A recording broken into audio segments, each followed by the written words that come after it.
I had an idea for a show, but first I needed a table, backdrop, and a host with a microphone. That's me. I'm Thomas J. Beleza, and this is Let Me Be Round With You, a show where discussions are explored through civil conversation. So I found 4 people I like and decided to see where today's topic goes in hopes we can inspire positive dialogue. Hey, welcome to an episode of Let Me Be Round With You, a program set in a roundtable environment for open discussion. Today's episode is focused on a borderless nation. I'm your host, Thomas J. Beleza, and of course, I'll be the moderator for this exchange. Today, I'm joined with 4 beautiful guests: Erica LaRose, Laura Bugge, Nick Bonanno, and Jeffrey Thompson. Hey, Erica, why don't you tell us a little bit about yourself while I do my radio voice? A little bit about myself. Well, Thomas and I are long friends, right, Thomas? That is correct. We used to do a radio show together. That is also correct. And now I'm here on this round table, and I'm super excited. So that's it. And I'm happy to have you here. Now, also, Erica LaRose is somebody that you always want as your co-pilot whenever doing a radio show. However, today I have another co-pilot, Laura Bugge, who also has a podcast of her own, and she has a special little something about her. Tell us about yourself, Laura Bugge, the Wiccan. Hello, everybody. I'm so excited to be here with everyone. Yes, I do have a podcast. I have 2 podcasts, actually. One is called Sway Element Podcast, and the other is Conjured Essence, where I read erotic poetry. I talk about fantasies and things like that. And then Sway Element Podcast is me more talking to people about their lives, how they refuse to become victims of circumstance and things like that. So that's really what I'm spending my time on with right now. And I may or may not be sitting here with a sweater on and no pants. We need a bigger camera. All right, we're gonna throw it to somebody that I know. If you put your dukes up with this man, he has an entire roster full of wrestlers to take you on. Mr. Nick Bonanno, tell us a little bit about yourself. Hey, it's amazing to see everyone again. As Thomas just alluded to, I am a professional wrestling referee with many very strong grappling men who could take down anyone. So I would not recommend that you try to get in my way. You might think it's just about fake punching, but you have to learn how to really punch someone before you can fake punch. In addition to that, I am an enthusiast of Rube Goldberg machines, and I've always kind of been obsessed with like how things work. So I'm always trying to figure out how things are done, or how they're made, or why things are happening, and what happens if you do something differently. So I'm really interested in this conversation and several other conversations like this that Thomas has brought to the table. So. Are you trying to get some brownie points? Because it's working. That's why I'm doing the radio voice. All right, we're going to go to another man that I just recently met over the last couple of months. He was absolutely a part of the whole, what do we call it? The festival, the BBR Short Film Festival, and his team won the award for the development deal. He did not pay me under the table. However, I will take it. Mr. Jeffrey Thompson, tell us a little bit about yourself. Oh, hello. I didn't see you there. I'm Jeffrey Thompson, Master of Magic. That's all I prepared for my introduction. That was good, because that's all you're going to get to say on the show. All right, moving forward. No, Jeff has a lot to say. That's why I control the mic button, the mute button, you know. All right, no, today, like I said, today we're talking about the question. We're discussing the whole idea of a borderless nation. But what does that mean? Well, I have to create the position so you can understand what we're discussing today. The position of this episode stands to understand why we find ourselves behind borders. And not the, remember to spell that correctly, Borders. I've seen it the other way, and I don't like that particular bookstore because they closed. But anyway, borders. Taking into consideration, a border can change in the swift of a blink. That's right. Or a national uprising, which, if anyone knows how the U.S. is going, that might just happen. We don't know. Let's see how the 20th goes. So anyway, an example. Once the Greek nation ruled the Far East, another time the Roman Empire took over that area, and of course the Mongolian nation ruled a massive chunk of the East. Still a massive area, China is taken up by Mongolia today, but their borders have changed over the centuries. Erica, we're going to start with you today on this episode. You know, bringing to you to start. Our borders. Are our borders a necessary evil that has separated us as a people to control and isolate us from coming together? Whoa. yes and no. Like, I think that not to cheat here, but like everything has a positive and a negative, right? If we had no borders, perhaps it would get a little crazy. Like there'd be a different world, or maybe it wouldn't be crazy, and there would just be like a lot more peace. But I do feel that human beings are some kind of animal, and we're trying to survive. And I think that, coming down to like really primitive times, like, it was perhaps just comes down to survival. And, I really need to work on my history. That was my least favorite subject. Like, I would say that's probably done a lot of good for us, and it's probably done a tremendous amount of bad, like war. Like religion has like religion has brought together community, but it's also like created war. There's just good and bad in almost everything. And, I just think that borders is one of those really heavy topics that, the good and the bad is pretty extreme. Like me going to get a donut right now is like good because it tastes good, but like it's bad for my, my bum. So. That is correct. I've been there. She was a co-host, everybody.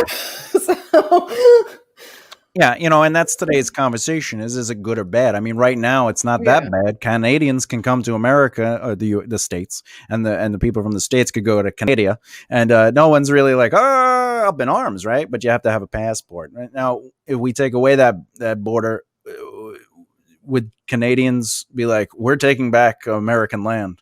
And that's the question of today. Is like, are borders keeping us at bay and separating us and making it sort of a controlled isolation, But moving on to question number 2. Now, land takes up 29% of our planet Earth.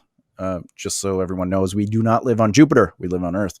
That means 71% is covered in water. Unless you're watching the movie Waterworld, then most of your eyes is covered with water because you're crying that you wasted your time. But believe it or not, rare natural resources cost a lot of money. And as we know, land is a rare natural resource. We allow people to purchase it, unless it is the land run of 1893, where the land of the Cherokee people was stripped from them, among other tribal nations. I'm sorry, actually, to be honest, that was for the Treaty of the New Accorda to help with the resettling of lands. So they basically purchased lands from the national Indians for anywhere between $1.40 to $2.50 per acre of land. But whatever, President Benjamin Harrison was a good guy. Was excellent. He gave away. He was like, yeah, who's going to live in Oklahoma?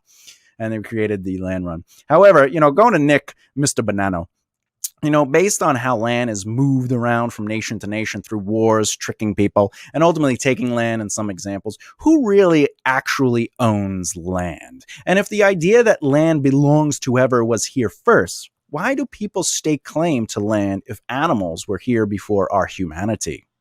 I think that land belongs to nobody. And for what you just said, it's like if it's, finders keepers or something like that, all that seems pretty childish. Because like you said, the animals were here first. There was insects before that. Bacteria, what do we owe it to them? It's that everyone should share everything. So I think it's very egotistical for humans to say, this is my piece of land. But I would say, going back to what you were saying earlier about just borders and, you said we're not on Jupiter. So like, who owns Jupiter? Are there people trying to go to Mars? Are there Martians there? I keep asking, it just kind of begets more questions, if I'm using that phrase correctly. But I wonder so the largest border and then the smallest border. What is the smallest border? I think, is that a doorway? Is it a wall, a shower curtain? I think without borders, I think people create borders because they need to have something, not only just to call their own, but to say stay away. And I think that comes down to privacy. So who owns these things? Who can do it? I don't know. It's kind of I guess it's all made up, right? I was recently, to jump around more, I was recently looking up how you become like a duke or like a baron or something like that in this day and age, because it was like a thing I saw people were getting it for holiday presents. And in most cases, the quickest way to do that is just to buy a small piece of land in Scotland. There's someone who just has this, and who's it like? And it's like, okay, give me $50 American, and you're now a duke. Okay, how do I know that's even a thing? Like, you're just sending me a piece of paper, or in most cases, you're probably sending me an email. It's not even that. Like, why can't you just keep flipping that one piece of land if anyone even knows? So, like, what are you really paying for? Nothing. And if borders have moved before, why choose to say that won't be, why your border won't be moved in again? So, I don't know. Yeah, and that's the thing. At one point, hey, we're from New York, and then it's like, well, no, but Boston has decided to drink all the alcohol and claim New York as their own. And now we're like, oh, now we gotta be Bostonites, and everyone knows that we hate anybody that tries to beat our Yankees. But that's besides the point. Go Yankees. We never know. Tomorrow we could be a whole other nation. Hell, our government can decide to vote and be like, we're going to change the name of our country. And there is a stipulation in the Constitution that allows them to vote for, there has to be, I believe, a majority. I'm not absolutely 100% sure on the rating of it, but they can vote to succeed, and they could vote to change the name. And they also every year, right, or every 2 years, they vote to change the red line. It's called redlining. So who's to say they're not going to be like, you know what, Ohio's going to be bigger this year, and they're going to expand Ohio. Or no one really cares about Cleveland. Let's just take Cleveland off the map. We don't know. And we have people in control and in power that can change that. But we also have people in control and power in other countries because of borders that could ultimately just be like, hey, today I'm going to hit this button. And now no one could use that area of land for 25 years. So it's a scary thing to understand. Why are we separating ourselves with these borders instead of coming together as a one nation? And that brings me to Laura. Laura, should we be focused on becoming a one world nation of people to unite us as a human existence? Wow. I think so. But I mean, Nick, is that what his name is? He brought up a good point of what is your definition of a border? Like, it could be a door, your curtain, shower curtain, things like that. So, I think like my definition of a border would be like, what makes you feel safe? Like, where is your safety? Where are you comfortable? Things like that. Like, I think that's why borders and,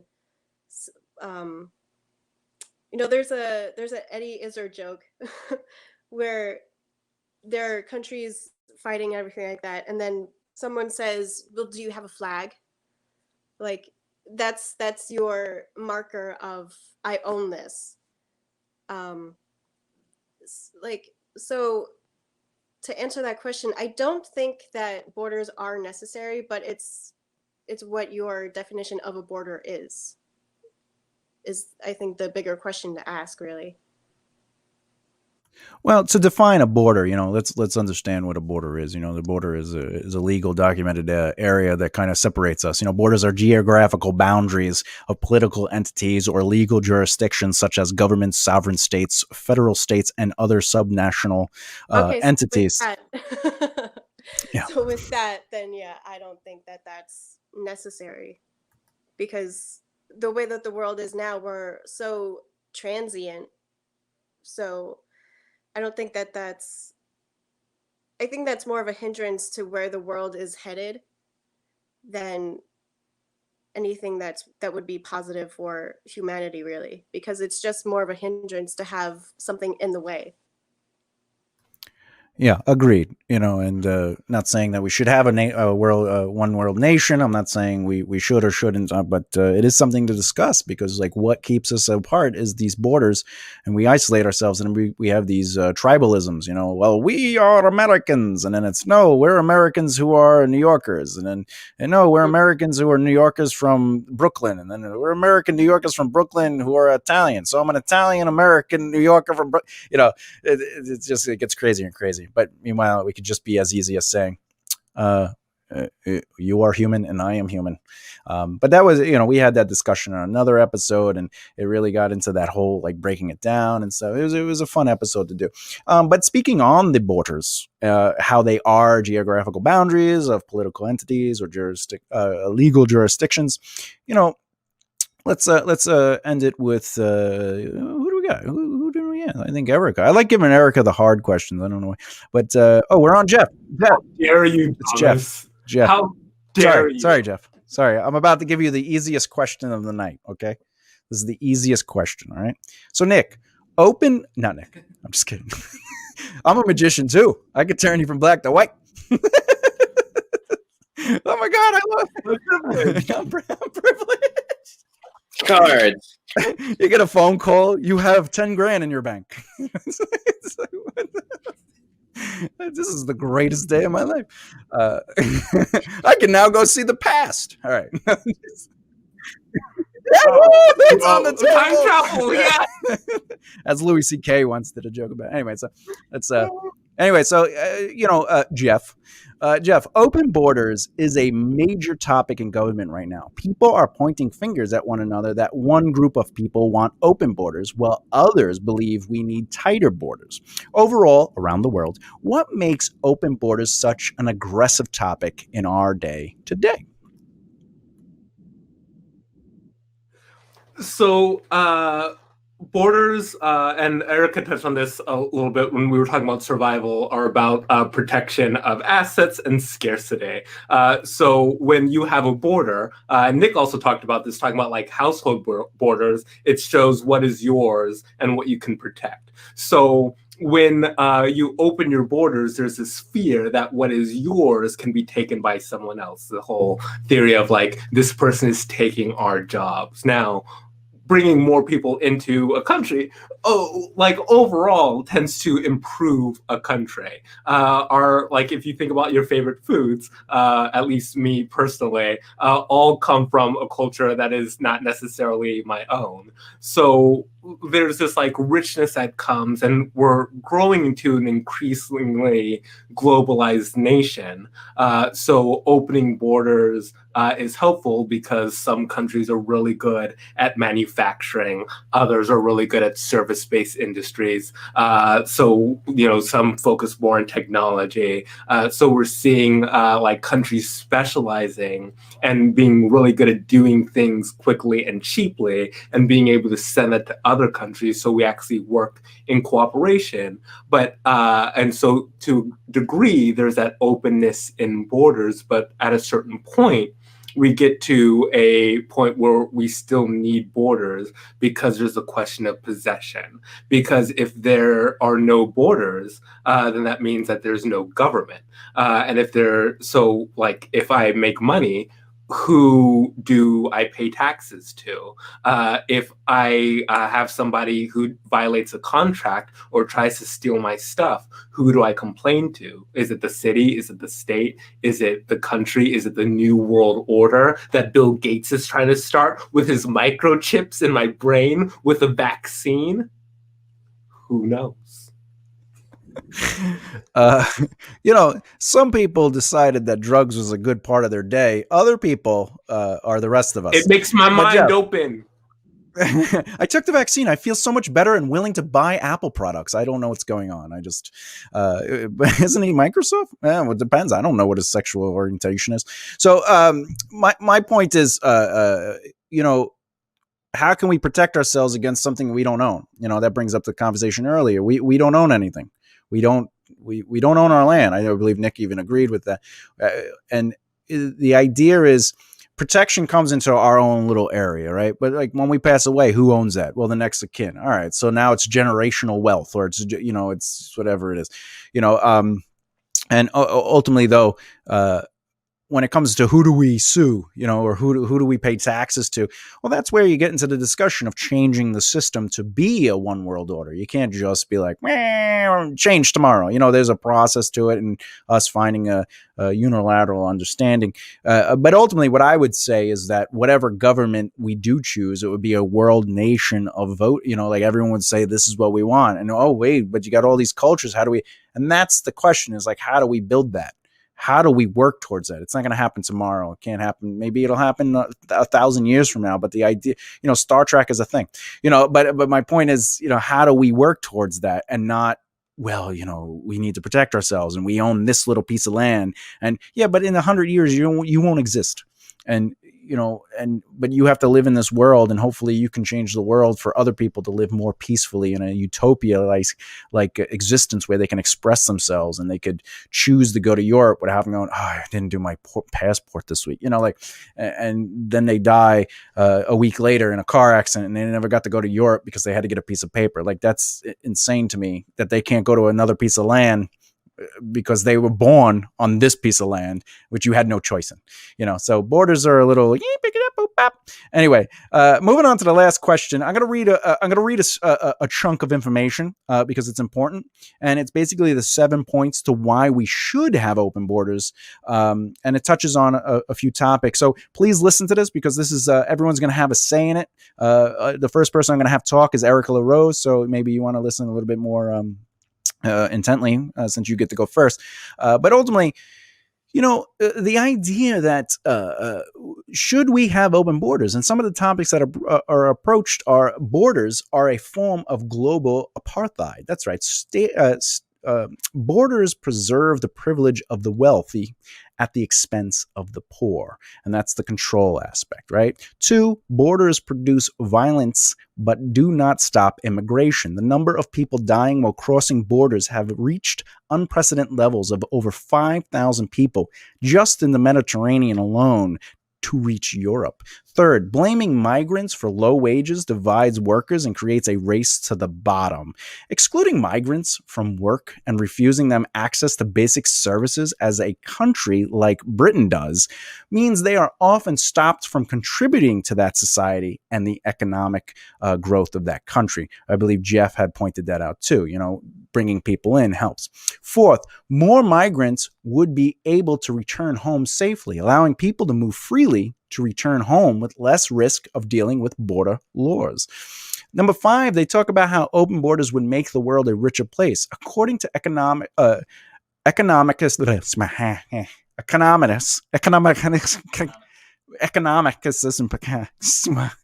say economists. This dude, Michael. No, he's like an economist. Yeah, economist Michael. Economist. Say it together. Economist. I got dyslexia and also I can't read. All right. So economist Michael Clemens says that opening the world's borders could double the global GDP, which is the gross domestic product. 6, after this, we have one more. 6, we can't have free movement for some and not for all.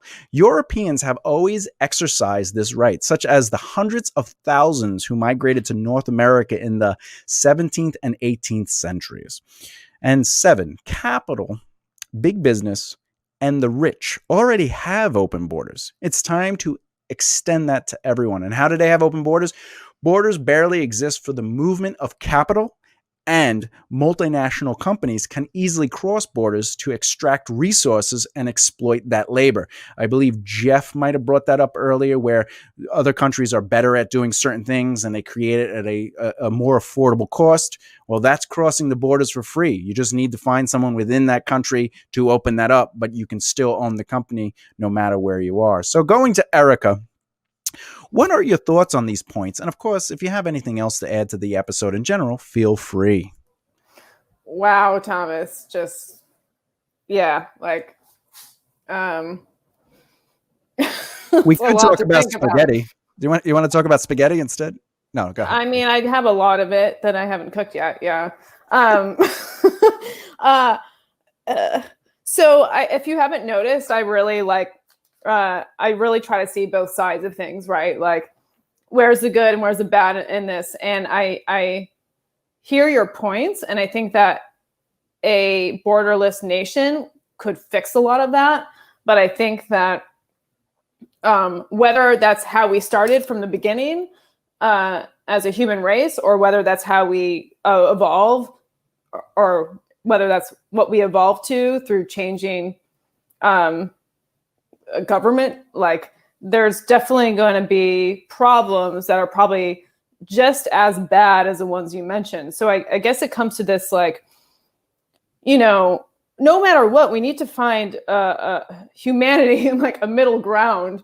And I just don't know with government, like how we're going to have an all positive experience. Like if and I was going to ask you this question, which is why I was kind of raising my hand, is like, you know, if we do move towards a borderless nation, like, are you in fear of your freedom? Like, because there's going to be a government running the whole world now, are we going to, like, is it just going to be so intensify that we start to lose our culture? And I just, I guess I have a lot of mixed feelings about it. And I wish there was a lot more humanity in this world, so that, you know, and people were less selfish, so that we could move towards that way. But unfortunately, I think that we're very driven by materialism and greed. And I think that even with a borderless nation, we would have to face that. Yeah, and to answer your question, as I do agree with you, and to make it more clear, these are not my positions. This is just the position of the show. We're just having a conversation. Oh yeah. No, I'm not saying like you want.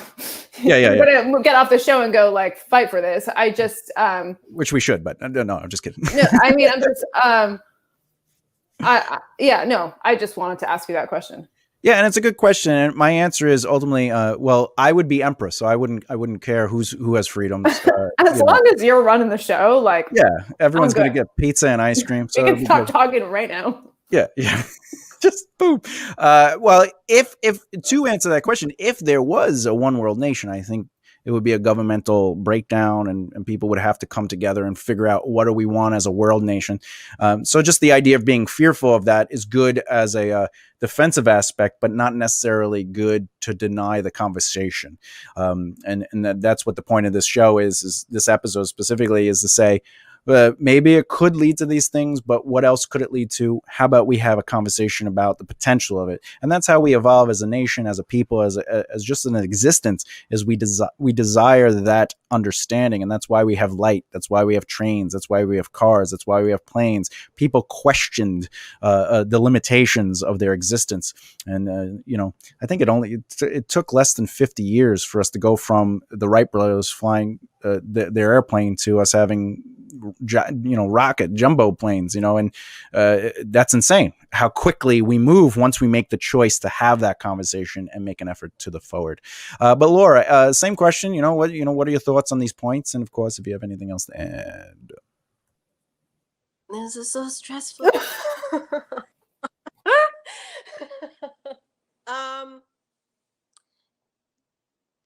Oh my God. What was the question? You said a lot. What are your thoughts on the points that I had represented earlier on? And of course, if you have anything to end to the episode. If you want to know the points real quick, borders are a form of global apartheid. Borders produce violence, but do not stop immigration. Blaming migrants for low wages is ridiculous. More migrants would be able to return home safely. Open borders would make the world a richer place. We can't have free movement for some and not for all. It talks about, how wealthy can move as they wish. And of course, capital, big business are already doing it. That's what the question is. Or do you like pizza over ice cream? That's really. Oh, definitely ice cream. Mint chocolate chip, please.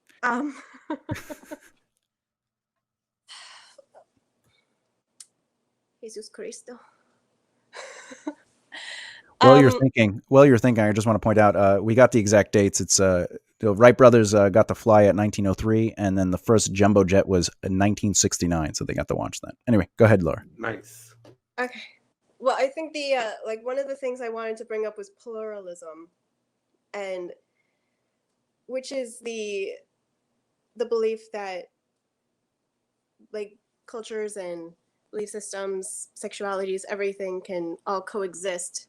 So that's where I'm coming from with what I said earlier. But Erica did bring up some good points of like, and also you did, Thomas, of saying like, if this happens, then this happens, or seeing the other side of the argument, and giving that thought process, the forward motion thought process, all angles, not just, oh, I want this, so I think this is good for everybody. It's having that idea of pluralism, really, and embracing everyone's point of view in everything. Yeah, no, I get what you're saying, and you know, just the idea of pluralism, just for anyone who's watching and doesn't know, it's a condition or system in which two or more states, groups, principles, sources of authority coexist, and but again, it all comes down to having that conversation and being able to willingly debate it to grow. It doesn't mean we have to accept it. That's why we have voting. That's why we have the change. Obviously we'd all have to come. I mean, Brexit. The whole thing with England leaving. That whole thing. They had to vote on that. They couldn't just be like tomorrow, hey, by the way, we're our own people. But no one got the vote about Scotland being its own place. It's still part of Great Britain. The only thing they got to vote on is do we get to live or not, which is crazy. Because that's what we talked about earlier. War had created their domain. The Brexit is they're still fighting. They don't even know how to leave it, and they're supposed to be leaving. I think they're supposed to leave already. That's the crazy part. However, let's go to Nick. Mr. Nick Banano, what are your thoughts on this subject matter? Boop, boop. So something that you brought up earlier that really popped in my head was that borders don't exist for the rich. I don't know that in most cases the rich would also be the people who are making those decisions if you decide to have a borderless world. And a thing that then comes to my mind off of that is that a lot of folks can't order a cup of coffee together. And what I mean by that is like, okay, we're gonna get one cup of coffee. All right, so I want a black coffee. Oh, well, I want mine with sugar. Well, I want mine with cream. Well, can I have soy milk? It's like it's very, very difficult to get on that same page. However, I think that conversation will probably be pushed down to the masses because, in that sense, they can kind of argue with each other while the people at top are still kind of all on the same page. You mentioned that it promotes violence, and again, I think that is something that will be pushed down to the masses. So I don't think it's as much like an us versus them in the sense of like what divides what is on each side of the border as much as it is within each of those countries or each one of those areas. And so I don't know. There's something about being untouchable when you have like unlimited resources. And so if those untouchable people decided just to work together, it can go any number of ways, but in most cases it will. I don't know I don't know if I have enough faith in humanity for it to go in a way that is beneficial to everyone. There are beneficial ways to use borders or the idea of borders. I spent a lot of this year working for the U.S. Census Bureau, and that is essentially finding smaller and smaller borders through districts and through census tracts and things like that in order to help figure out what resources those areas need. Because what's needed out here in California might be not the same thing that's needed in New York or anywhere else in the country or the world. So I think a great benefit of having borders is that it does help make things compartmentalized in a positive way. You don't necessarily have to have a physical border for that to happen, but I think that is one good, I would say, social aspect of having some kind of way to cut things up. It's because what's representative of one area is not representative of the whole. And if you are trying to, I don't know, it's not, it's not quite, I believe the word is synecdoche, which is a part representing a whole. That I don't think that works as widely for people as much as it does like ideas. So.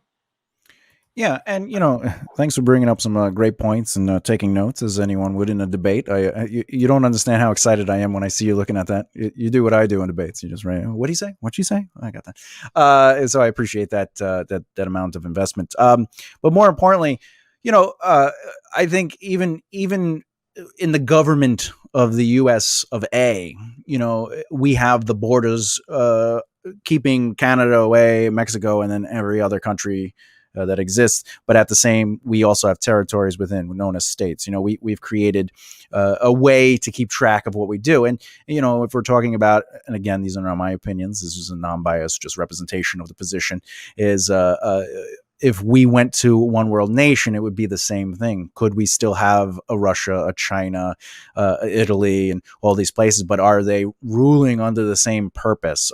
Is it so us as a global nation are surviving versus, ultimately condemning us to, well, it's us versus them, back in the 60s, 50s, and 40s, the Russians. Now it's China. Well, now it's Russia again. But, how often have you ever heard Canada? They gotta be careful. Canada, we don't even care about them. We don't care. We don't talk about walls. We're just like Canadians.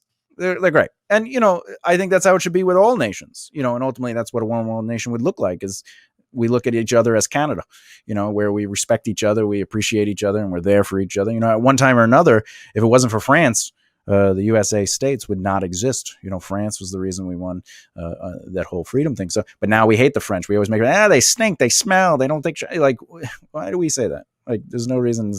They're France. They eat a lot. They don't believe in ACs. I get it. All right. So going to Jeffrey to end the episode. Again, what are your thoughts on these points, good sir? So on the topic of Canada, there was a little bit of controversy. I'm not sure if you remember the NAFTA deal, which is very unfair. Canada is whatever he said about it. So, and that's a big trade deal that we renegotiated for some reason. But I think a lot of people think that the idea of like a borderless nation is like super foreign and like it's never been done before. But we have that. Well, we kind of have the United Nations, but we also have that in the United States when we look at like city and state governments. Borderless doesn't necessarily mean that like flags are gone. So like, for example, I like going to Fat Burger. There are 2 Fat Burgers near my house, but I go to the one in Los Feliz, which is like a 10-minute drive away as opposed to a 5-minute drive, because it's the better Fat Burger, right? No one stops me on the 101 and asks for my papers in order for me to get there. If I want to order something, I don't have to order it from somebody in California. If I can find it better from Maryland, is that? I've never said it out loud. Maryland, is that? Whatever, I can get it from there cheaper, right? Now there are, issues of like sales tax and, excise taxes and things like that. And if I try to do business in another state, then I have to register, or even in another city. And those are still issues of control and power, which we talked about. People in power want to have that power, and sometimes rules don't apply to them, but we're essentially getting closer and closer to that point. And we've also seen that with the European Union, where there's that ability to find a job anywhere within that union. So I think once we have that, it's going to be a lot easier for people to move from place to place in search of jobs, in search of homes, in search of livelihoods, because there aren't that many borders preventing you from doing things that you want to do. What a beautiful way to end the show. Jeff, I appreciate that input, and very progressive of you. And to reference the other thing, the new trade deal. On this show, we talk about intellectual people and the intellectual outlook. So we don't really bring in juvenile. I have to be right in victory. Victory is mine, and that's why I'm not going to sign the stimulus check. So, but with that said, I would like to end the show with a very big I love you. Thank you guys for being a part of this and choosing to come on and lending your voice to the conversation.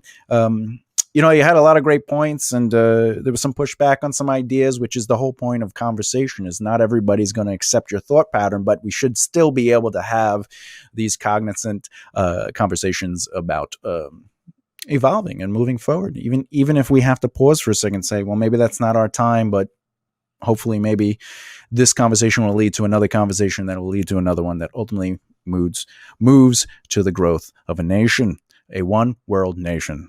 But that's our show for today. Let me be around with you. We try to get the conversation going. We try to get people talking, and that's why we do this show. We don't want fighting. We don't want arguing. We want common ground discourse, but not an echo chamber. We want to be able to discuss everything we can. And I've been your host, Thomas J. Belez, and I'm really thankful everybody came out and did the show. I'll see you next time. Thank you.